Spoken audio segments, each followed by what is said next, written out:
자, 3차 방정식의 두근 AB에 대해서 우리 두근이라는 말 나오면 인수분해를 하던가 근거 계수의 관계를 사용하는 거였어요. 근의 정확한 값을 알려면 인수분해를 해야 됐고, 근의 정확한 값까진 필요 없고, 두 근의 합이나 두 근의 곱이나 그 정도만 필요하면 근거 계수의 관계를 이용하는 게 인수분해를 하는 것보다 빨랐죠. 그럼 일단 우리가 이 3차 방정식을 봤을 때 어떻게 생각할 수 있을까? 인수분해가 되는지 일단 볼 건데, 인수분해가 되죠. 어떻게 인수분해가 되냐면 x로 묶여요. x로 묶고 뒤에 2차식으로 묶이죠. x로 묶는 것도 인수분해의 한 종류예요. 그래서 x로 묶고 뒤에 이렇게 2차식이 곱해져요. 근데 이거에 두근 알파 베타에 대해서 지금 이 3차식의 근이 일단 이 3차식을 우리가 인수분 했으니까 이 3차식의 한 근이 x는 0인 걸 알죠. 앞에 x로 묶이면 이거는 x는 0 또는 두 근이 따로 있는 거예요. 근데 이 두 근 a, b가 두 개를 곱해서 0이 아니래. 그러면 a도 0이 아니고 b도 0이 아니라는 뜻이구나. 그래서 여기 앞에 묶이는 거를 통해 우리가 이 3차 방정식의 한 근은 0인 걸 알았지만 알파랑 베타는 둘 다 0이 아니야. 그래서 요 2차식의 두 근이 알파랑 베타인 거예요. 알파랑 베타가 0이 아니라고 했으니까. 이제 우리가 이 두 근이 A, B인 걸 알았는데 어떻게 할 거냐. 인수분해 이 2차식을 우리가 근의 공식을 사용해서 인수분해를 한 다음에 알파랑 베타를 각각 구할 거예요. 그렇게 해야 되나 하고 봤더니 뒤에 준 조건이 알파 빼기 베타가 8인 걸 줬어요. 근데 우리가 근과 계수의 관계를 이용할 수 있는 상황이 온 거예요. 우리가 근과 계수의 관계만을 통해서 지금 문제에서 구하라고 하는 A를 구할 수 있는 상황이거든요. 왜냐면 우리가 지금 근과 계수의 관계를 통해서 두근의 합을 알고 두근의 곱을 알죠. 두근의 합을 알고 두근의 곱을 아는데 지금 두근의 차를 줬어요. 두근의 차를 줬으면 지금 두근의 내가 근과 계수의 관계를 통해서 얻은 이 식이랑 문제에서 주어진 식이랑 이렇게 해서 두 식을 연립을 해주면 알파랑 베타의 값을 각각 구할 수 있거든요. 그러면 알파 곱하기 베타인 이 A, 문제에서 구하라고 한 A도 우리가 알파랑 베타를 구했으니까 바로 구할 수 있겠죠. 그리고 5번을 봅시다. 4차 방정식의 한 허근을 알파라고 한대요. 그리고 2차 방정식의 한 근이 2알파라고 한대요. 우리 여기서 하나 기억해야 되는 건 허근이 알파라고 했어요. 그럼 알파는 허수라는 뜻이죠. 그리고 한 2알파도 허수겠죠. 알파가 허수면 2알파도 당연히 허수겠죠. 허수 곱하기 실수는 허수입니다. 그래서 이제 실수 A, B에 대하여 A 플러스 B의 값을 구하래요. 우리가 일단 이런 4차 방정식에 지금 계수 중에 미지수인 게 없죠. 지금 4차 방정식이 완전하게 주어진 경우인 거거든요. 그 계수에 문자가 있는 거 없이 4차 방정식을 정확하게 준 경우인 거예요. 그리고 우리가 이걸 봤을 때 4차 방정식을 봤을 때 인수분해가 되나? 우리가 한번 확인해 볼게요. 인수분해부터 시도하는 거예요. 모든 방정식은. 우리가 인수분해를 해봤어요. 인수분해를 했더니 이렇게 1과 마이너스 1로 나눠지고 요런 식이 뒤에 나옵니다. 이 식의 판별식을 써보면 판별식이 0보다 작아요. 아, 그럼 이거 허근을 두 개 갖는 2차 방정식이구나 라는 걸 알았어요. 그럼 여기에 허근이 알파라고 했으니까 여기에 한 허근이 알파라는 걸 우리가 안 거죠. 우리가 여기에 한 허근이 알파라는 걸 알았어. 그럼 우리 근의 공식을 쓰거나 대입을 할 수 있어요. 근데 어떤 경우에 근의 공식을 쓰고 어떤 경우에 대입을 하냐면 그냥 필요한 경우에 뭐가 필요한지를 보면 돼. 우리가 이거를 근의 공식을 써서 인수분해를 한 다음에 한 허근이 알파 그렇게 하면 허근이 두 개가 나오겠죠? 그 두 개 중에 하나가 알파겠죠? 그렇게 해야 되나? 아니면 대입을 하는 방법도 있어. 알파를 이 식에 그대로 대입을 해볼게요. 그러면 우리 알파 제곱 플러스 2알파는 4다. 4는 0이다. 라는 게 성립을 하죠. 2차식의 한 허근이 알파라는 거는 요 x에 알파를 집어넣었을 때 이 식이 0이 된다는 뜻이랑 같은 말이니까 이게 성립을 한다는 거예요. 일단 우리 근의 공식을 쓰지 않고 다음 스텝으로 넘어가 볼게요. 우리가 다음에 주어진 걸 봐볼게요. 자, 이 2차 방정식의 한 허근이 2알파래. 우리 이 2차 방정식 누가 봐도 인수분해 절대 못하는 식이죠. 인수분해를 할 수가 없는 방정식이죠. 우리 일단 그러면 2알파를 여기에 대입을 해볼게요. 인수분해를 할 수 없으니까. 대입을 해봤습니다. 대입을 하고 요 알파 제곱 자리에 우리가 여기 알파 알파 제곱 플러스 2알파 플러스 4는 0이라는 식을 구했었죠. 요거를 이쪽으로 이항을 해서 알파 제곱은 마이너스 2알파 마이너스 4를 요 알파 제곱 자리에 대입을 해볼게요. 대입을 하면 우리 어떻게 나오냐면, 정리를 하면 이렇게 되거든요. 알파가 있는 두 수끼리 알파를 묶어주고 앞에 더해주고, 그리고 알파가 없는 요 두 수를 뒤에 더해줍니다. 근데 우리가 알파가, 선생님 아까 요 알파가 허근이 알파라는 거는 알파는 허수고 2알파도 허수고, 하여튼 알파는 허수라고 말을 했어요. 우리 여기서 또 하나의 개념이 나오는 게, 허수가 있는 항등식을 푸는 우리 공식이 있어요. 우리 이렇게 허수가 있는 것, 허수를 포함하는 애들끼리 묶고, 허수의 개수들로 묶고, 허수가 아닌 실수들을 뒤에 놔두고, 이렇게 했을 때 이게 는 0이다 라고 했을 때 이것도 0이 돼야 되고 이것도 0이 돼야 돼. 이렇게 항등식 푸는 거 기억이 날까? 그래서 이거는 0이다 라고 해서 알파는 4, 이거는 0이다 라고 해서 B는 알파가 아니고 A네요. A죠. 여기서부터 잘못 썼다. 여기만 잘못 썼다. 여기 A. A가 4고 B가 16이다 라고 나왔어. 근데 왜 허수가 있는 항등식은 이렇게 풀지? 라고 생각을 해보면, 허수는 어떤 성질이 있어요? 실수랑 절대 계산할 수 없어. 허수는 허수끼리만 계산이 되고 실수는 실수끼리만 계산이 돼요. 허수가 곱해진 수랑 실수랑 절대 연산을 할 수가 없겠죠. 그래서 우리가 만약에 알파가 허수가 아니면 이걸 이렇게 전개를 해도, 분배를 해도 얘네 둘이 다 허수가 아니고 실수들이겠죠. 실수들끼리는 다 계산을 할 수 있겠죠. 그래서 꼭 이거가 0이고 이거가 0이 아니어도 충분히 이게 전개된 다음에 얘네끼리 각각이 계산이 돼서 0이 될 수 있어. 그럴 가능성이 있어. 하지만 알파가 허수라면 얘끼리 계산해서 0이 되는 가능성은 절대 없겠죠. 그래서 허수가 곱해진 얘네끼리 계산해서 0이 돼야 되고 실수끼리 계산해서 0이 돼야 돼. 각각 0이 돼야 되기 때문에 이거는 0이다, 이거는 0이다. 허수가 있는 항등식의 특징이었고요. 그렇게 해서 답을 구해주면 됩니다. 4차 방정식의 모든 근의 곱을 구하라고 했어요. 4차 방정식 인수분해하는 방법 뭐가 있을까? 조립제법 사용하거나 치환 사용해요. 3차 방정식까지는 치환 사용하지 않고 조립제법으로 갔었죠. 근데 4차 방정식부터는 치환을 이용해서 인수분해하는 경우가 많다는 거. 왜냐면 4차 방정식의 차수가 너무 크니까. 여기서 딱 보면 우리 무슨 생각해요? 잠깐만요. 네. 자, 딱 보면 이거랑 이거 공통으로 있는 거 보이죠? 이거를 t로 치환한 다음에 t에 대한 2차 방정식으로 바꾸고, 자, 치환의 정말 중요한 조건은 다시 돌려놓기입니다. 치환을 우리가 이걸 t로 치환을 했으면 다시 t를 이걸로 바꿔놔 줘야 돼. 그래야 우리가 x에 대해서 얘기를 할 수 있지. 우리 치환을 하는 이유는 x가 너무 복잡하니까 x에 대한 복잡한 식을 잠깐 쉽게 바꿔놓는 거야. 어쨌든 다시 x로 돌려놔야 된다는 거. 왜냐면 우리는 x에 대해서 얘기를 할 거고 문제의 답도 x에 대해서 구하는 거니까. 여기서 모든 근의 곱을 말하는 거는 x는 몇인지 그런 근을 말하는 거겠죠. 절대 t를 말하는 게 아니겠죠. t는 우리가 잠깐 편하게 하려고 만들어낸 거니까 다시 돌려놔줘야 된다는 거. 그리고 모든 근의 곱을 구하라고 했는데, 우리 t자리에 다시 x제곱 마이너스 2x를 넣어서 4차 방정식 인수분해를 우리가 치환을 통해서 쉽게 해놨어요. 자, 모든 근의 곱을 구하래. 우리 그러면 이 각각의 2차식, 우리가 인수분해를 기껏 해놓은 이 2차식 있잖아요. 이 2차식을 우리가 근에 대한 얘기가 나오면 근과 계수의 관계를 이용하거나 인수분해를 하거나였죠. 근에 대해서 얘기하니까 얘네를 각각 인수분해해서 여기에도 근이 2개가 나오겠죠? 여기에도 근이 2개가 나오겠죠?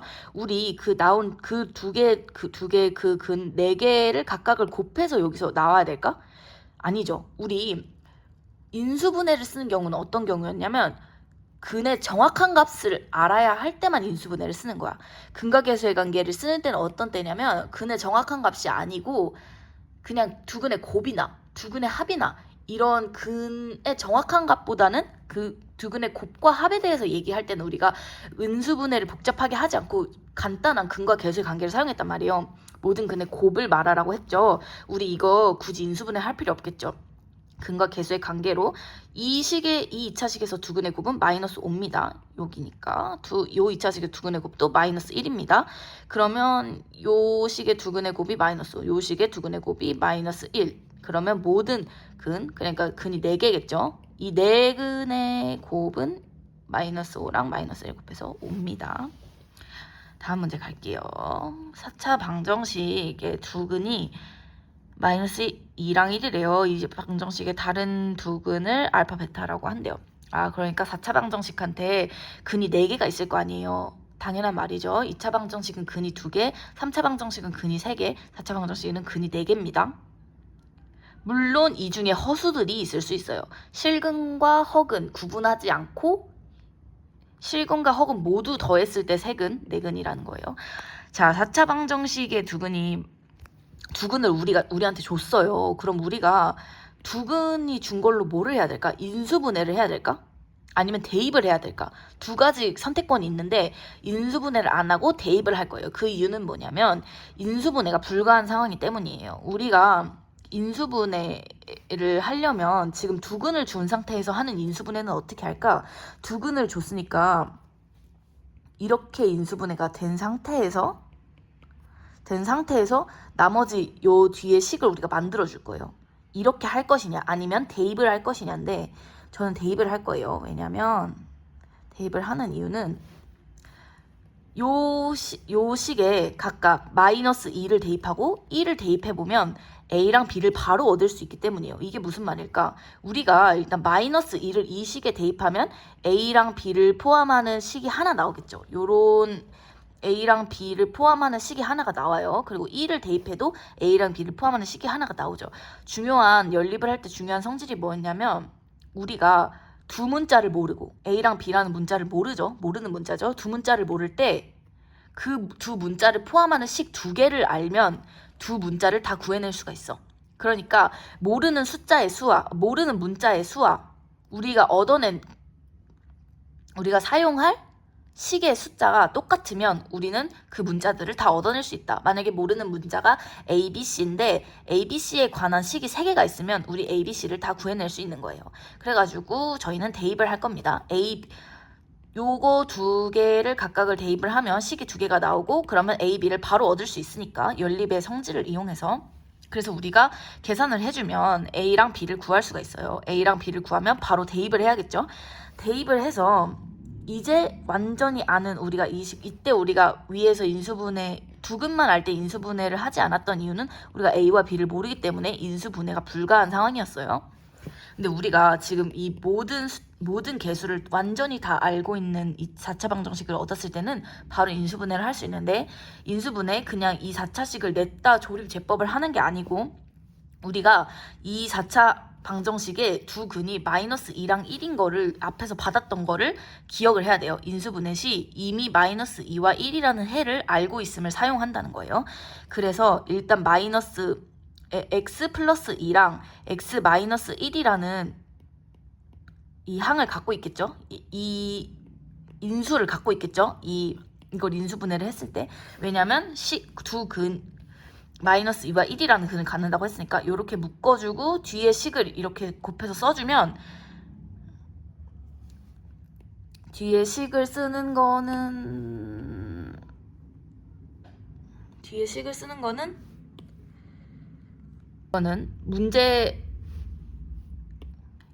이거는 이제 예은이가 모르면 선생님이 대면 과외 때 어떻게 하는지 말해줄게요. 요 뒤에 하는 거는 요 뒤에 하는 방법은 또 우리가 지금 조립제법을 통해서 이 뒤에 식을 알 수 있겠죠. 조립제법을 통해서도 1, 0, 마이너스 1, 4, 마이너스 4가 이런 마이너스 2를 갖고 뭐 이렇게 해서 밑에가 나오겠죠. 여기를 다시 1로 나눠주고 요 밑에 나오겠죠. 요 밑에 식이 요 식이 나오니까 그렇게 해주면 되고요. 일단 이렇게 인수분해가 된 상태에서 이 방정식의 다른 두근을 알파 베타라고 했어요. 그러니까 두근이 마이너스 2라는 근이 있고 1이라는 근이 있고 또 알파 베타라는 근이 있는 거예요. 그래서 우리가 이 뒤에 잠시만요. 우리가 요 뒤에 나온 이 2차 방정식, 요 2차식의 두근이 알파 베타라는 거예요. 자, 알파 베타일 때 우리가 지금 문제에서 구하라는 것을 보면 a제곱 더하기 b제곱 더하기 알파제곱 더하기 베타제곱이래. a제곱이랑 b제곱 우리 위에서 이미 구했죠. 그래서 우리 알파제곱 더하기 베타제곱을 지금 구해야 되는 상황인데, 알파제곱 더하기 베타제곱을 구하려면 우리가 이 식을 인수분해를 해야 될까, 근과계수의 관계를 이용해야 될까? 아까 계속 말했지만 인수분해는 어떤 상황에 사용한다? 정확한 두근을 알아야 될 때 인수분해를 사용하는 거고, 정확한 두근을 알지 않아도 되고 두근의 합과 곱만을 이용해서 답을 구해낼 수 있으면 우리는 근과계수의 관계만 사용할 거예요. 왜냐하면 근과계수의 관계가 계산하지 않고 더 쉽게 접근하는 방법이니까. 그렇죠? 근데 우리가 알파 두근의 한근 제곱 더하기 한근 제곱, 이거 곱셈 공식으로 나타낼 수 있는 식이죠. 알파 플러스 베타 제곱 마이너스 2ab 2알파 베타, 요렇게 쓸 수 있는 식이죠. 그러면 우리 근과계수의 관계만 이용해도 되겠네. 정확한 알파랑 베타를 알지 않아도 되니까 이거 근과계수의 관계 이용해서 답 구해주시면 되고요. 그리고 이것도 그거였나? 자, 3차 방정식에 서로 다른 실근이 한 개래. 무슨 말이야? 서로 다른 실근이 한 개라는 건 두 가지로 해석을 할 수 있어요. 삼중근을 가진다. 아니면 실근이 한 개고 허근이 세 개, 허근을 두 개 가진다. 근데 여기서 중요한 건 허근은 항상 짝꿍으로 나온다는 거죠. 그냥 그것을 알고 계시고, 그래서 이 말을 왜 썼냐면 허근이 홀수개가 나올 수는 없어. 어느 몇 차 방정식이든지 허근은 0개거나 허근은 2개거나 허근은 4개거나 허근은 6개거나 그런 겁니다. 허근이 1개 있거나 허근이 3개 있거나 이럴 수는 절대 없어요. 왜냐면 허근은 항상 짝꿍으로 다니니까. 복소수의 성질이었죠. 그래서 우리 이 3차 방정식 딱 봤을 때 인수분해 되나? 생각해서 인수분해를 되는지 보니까 1을 넣었을 때 인수분해 돼. 그래서 x-1로 묶이고 요 뒤에 2차식으로 묶입니다. 인수분해가 우리 항상 방정식 보면 인수분해 되는지 생각하죠. 인수분해 되어서 요 식이 우리 일단 인수분해가 됐어. 그쵸? 그러면 이 식이 이 3차 방정식 전체가 서로 다른 식을 한 개 가지려면 위에서 두 가지 경우로 나눴던 것처럼 이것도 두 가지 경우로 나뉩니다. 요 2차 방정식이 중근으로 마이너스 1 갖는 경우, 맞죠? 그리고 또는 이 2차 방정식이 허근을 갖는 경우, 아예 근을 안 갖는 경우라는 뜻이죠. 허근을 갖는 경우는 판별식이 0보다 작다고 그 조건 해서 구해주시면 되고, 이게 중근으로 마이너스 1 갖는 경우를, 중근을 갖는다는 건 2차 방정식이 중근을 갖는다. 2차 방정식이 중근을 갖는다는 건 뭐죠? 완전 제곱식이라는 거죠. 그래서 지금 개수가 2죠. 최고차항 개수가 2죠. 최고차항 개수가 2고 중근으로 마이너스 1을 가지려면 마이너스 1을 중근으로 갖는 완전 제곱식을 전개를 해서 보면은 마이너스 a의 자리에 2가 들어가야 됩니다. 그래가지고 a는 마이너스 2다. 이렇게 나오고 이 두 가지 경우를 다 계산을 해주시면 되고요. 자, 이제 22번을 가보겠습니다. 근과 계수의 3차 방정식 근과 계수의 관계라는 유형이에요. 우리 앞에서도 계속 했는데 이제 유형으로 본격화돼서 나온 거죠. 3차 방정식을 완전히 줬고, 그리고 세근을 알파 베타 감마라고 한대요. 우리 요거 보면 어떻게 생각해야 되냐. 우리 중요한 점이 근과계수의 관계에서 정말 많이 이용하는 것 중에 하나가 뭐냐면, 우리 근과계수의 관계면 알파 플러스 베타 플러스 감마, 그러니까 세근을 알파 베타 감마라고 했을 때 알파 플러스 베타 플러스 감마를 알 수 있죠. 왜냐면 요 x제곱의 개수에 마이너스를 곱해준 거, 그거니까 이걸 항상 알 수 있는데, 알파 플러스 감마가 베타 플러스 감마 이런 식이 나오면 우리 이걸 고지고대로 받아들이지 말고 이거를 뭘로도 생각을 할 수 있어야 되냐면, 베타 플러스 감마라는 걸 보면 바로 이게 지금 5거든요. 이 식에서. 그쵸? 자, 5 마이너스 알파라는 걸 생각을 해줘야 돼. 5 마이너스 알파로 볼 수 있어야 돼, 이거를. 자, 마찬가지로 감마 플러스 알파도 5 마이너스 베타로 볼 수 있어야 돼. 그리고 알파 플러스 베타도 5 마이너스 감마로 볼 수 있어야 돼요. 왜 그렇게 보느냐? 우리가 이걸 다, 그러면 요 세 개의 자리에 이거를 다 넣어줘 볼까? 이걸 다 넣어줘 보면 우리 이렇게 생긴 분수를 분리하는 방법을 알까요? 요렇게 요렇게 하트 모양으로 분리하는 거 아나요?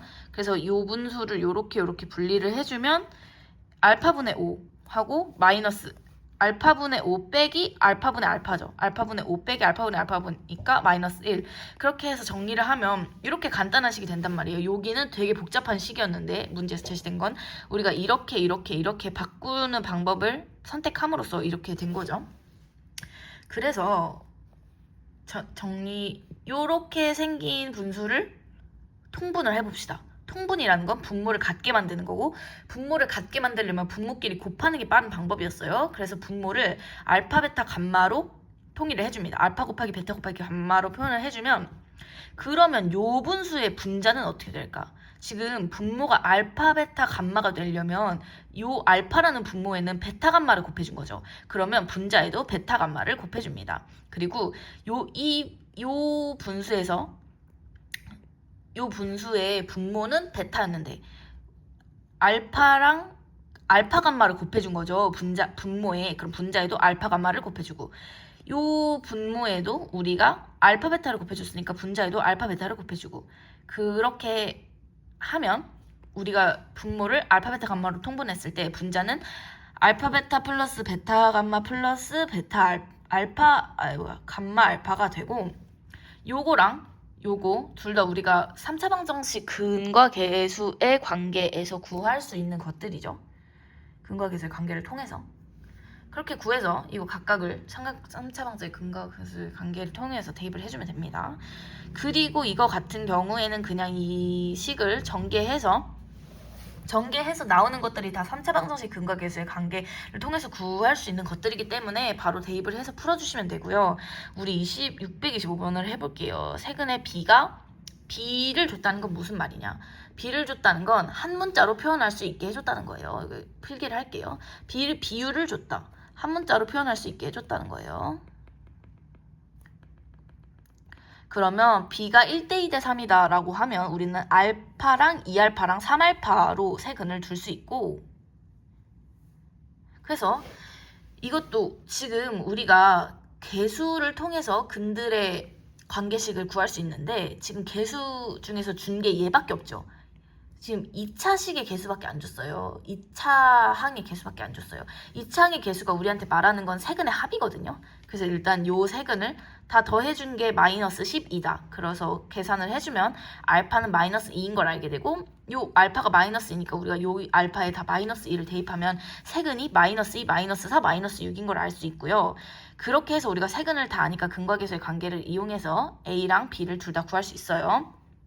그리고 우리 27번을 봐볼게요. 3차 방정식의 세근을 알파, 베타, 감마라고 할 때 자, 어떤 3차 방정식이 있는데 그거가 세근을 알파 플러스 베타, 베타 플러스 감마, 감마 플러스 알파 우리 바로 요 문제에서 했었던 건데 여기서 뭐라고 했냐면 베타 플러스 감마를 그냥 그대로 보지 말고 베타 플러스 감마를 세 개를 다 베타 플러스 감마를 5 마이너스 베타 플러스 감마를 여기 알파를 이항해서 5 마이너스 알파로 봐봐 이런 얘기를 했어요.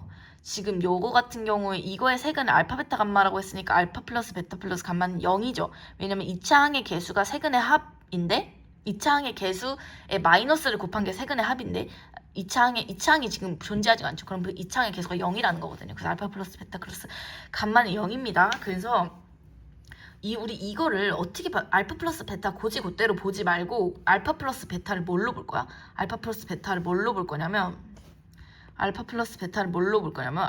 감마를 이항해. 그럼 알파 플러스 베타는 감마를 이항해서 마이너스 감마가 되겠죠. 알파 플러스 베타는 마이너스 감마. 베타 플러스 감마가 있으면 알파를 이항해. 그러면 마이너스 알파. 감마 플러스 알파 요거를 알고 싶으면 요것만 이항해. 마이너스 베타. 그래서 요거의 그래서 이것을 세근으로 한다는 뜻은 마이너스 감마, 마이너스 알파, 마이너스 베타를 세근으로 한다는 것이고 그거를 세근으로 하는 3차 항의 개수가 1인 3차 방정식을 근과 계수의 관계를 이용해서 구해주면 됩니다. 끝입니다.